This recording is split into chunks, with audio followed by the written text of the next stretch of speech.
আল্লাযী ইয়াকুরু ফিল আহলিল খাবাইস, যে ব্যক্তি হবে দায়ুস, সেই ব্যক্তি হবে দায়ুস যে তার পরিবারের বেহায়াপনাকে মেনে নেয়, নির্লজ্জতাকে মেনে নেয়।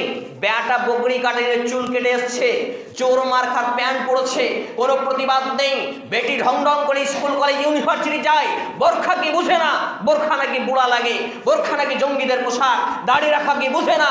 এমন ছাগল মার্কা নামধারী মুসলমানদের মুসলমান সমাজে বসবাস করার অধিকার কে দিল? এইরকম বলদ মার্কার ব্যক্তিদেরকে মুসলমান দাবি করার পরিচয় কে দিল? এইসব ছাগল মার্কা লোকেদের জানাজা কে পড়ায়? আমি তো হাবিবুল্লাহ পড়াই না বিগত 17 বছর যাব। এইসব ডেরমা মার্কা নামধারী মুসলমানদের আজকে মসজিদ মারা গেলে তাদের মসজিদে মাইকে এলান কেন হয়? কেন তাদের জানাজা হয়? কেন তাদের গোসল হয়? কেন তাদের মুসলমানদের কবরস্থানে দাফন হয়? আরে তাদেরকে তো বকরি আর কুত্তা সিরিয়াল মরে গেলে যেমন গেঁড়ে দেয়, গন্ধ ছুটবে বলে এরকম গেঁড়ে দিতে হবে। এদের গোসল নেই, এদের জানাজা নেই, এদের কবরস্থান নেই, যেখানে সেখানে এদেরকে পুঁতে দিতে হবে। কিন্তু আপনি বলছেন ক্ষমতা তো তাদের হাতে, এই ক্ষমতা একদিন পিঠের চামড়া সহ উঠে যাবে, এই ক্ষমতা ছিনিয়ে নেওয়া হবে।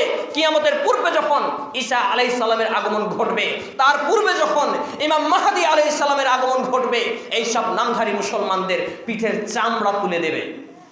যারা আজকে মসজিদ মাদ্রাসা নিয়ে রাজনীতি করে, গন্ডামি মাস্তানি করে, মসজিদ মাদ্রাসার কমিটি নির্বাচিত হয়েছে ক্ষমতার জোরে, টাকার জোরে, এদের পিঠের চামড়া থাকবে না। যারা ইমামদেরকে আলেমদেরকে হাতের ময়লা রূপে ব্যবহার করে, যারা আজকে সমাজ থেকে ইমামদের সম্মান নিয়ে ছিনিমিনি খেলে, যারা আলেমদেরকে হাতের ময়লার মতো ইউজ করে, ব্যবহার করে, এদের পরিণাম হবে খুব ভয়ঙ্কর। অতএব সতর্ক সাবধান হন।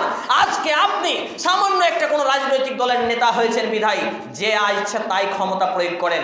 আপনার ক্ষমতা তো চুলকানির মতো, চুলকালে একটু রক্ত বের হয়, মজা লাগে প্রথমে, পরে কষ্ট হয়। ঠিক সেই রকমই আপনার যতক্ষণ ক্ষমতা আছে, কতক্ষণ? হাত্তা যুরতুমুল মাকাবির, সূরা আত-তাকাসুর 102 নম্বর সূরা 2 নম্বর আয়াত।